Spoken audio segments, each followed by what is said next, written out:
ঠান্ডা খালি এই রানীমারই লেগেছে। অবস্থাটা দেখুন কিভাবে ঘুমোচ্ছে। এখন বাজে সন্ধে 6:30। রানীমায়ের অবস্থা দেখুন কিভাবে ঘুমোচ্ছে।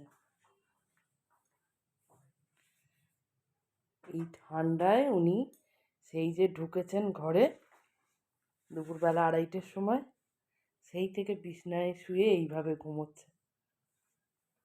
হাত পাটা তুলে দিয়েছে, দিয়ে এখন ওনার যতক্ষণ ইচ্ছা উনি ঘুমোবেন।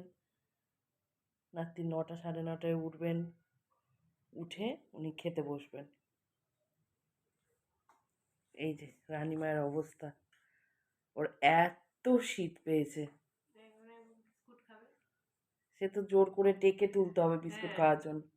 উনি এখন উঠতেই পারছেন না, খুব পরিশ্রম যায় সকাল থেকে সারাদিন, হাড় ভাঙা খাটুনি খাটে। হ্যাঁ, উনি উঠতে পারছেন না। এই যে এখন ঘড়িতে ঠিক 6:30 বাজে, তাই তো? কটা বাজে দেখা,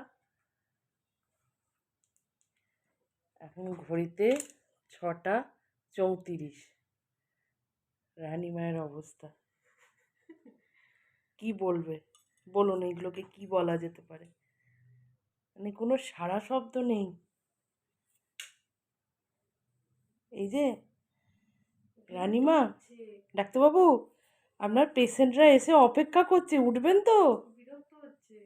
বিরক্ত হচ্ছে হাতটা, উঠুন না ম্যাডাম, আপনার পেশেন্টরা এসে অপেক্ষা করছে। ধ্যাৎ, হাতটা সরিয়েই নিচ্ছে।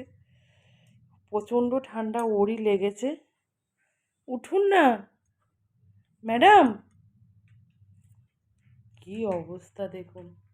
ডাক্তারবাবু দাঁত ফাত বার করে দিয়ে ঘুমোচ্ছে, কোনো ফিলিংসই নেই। যাই হোক, হ্যাঁ ডাক্তারবাবু গায়ে ভালো করে চাপা দিয়ে দিন, ঘুমুক উনি। ওই উঠে পড়েছে গো, কি বড় বড় চোখ বার করে উঠেছে। এবার আমার দেবে আর কি দুম করে। আবার ঘুমিয়ে পড়েছে। যাক, আমি তাহলে এবার রাখি।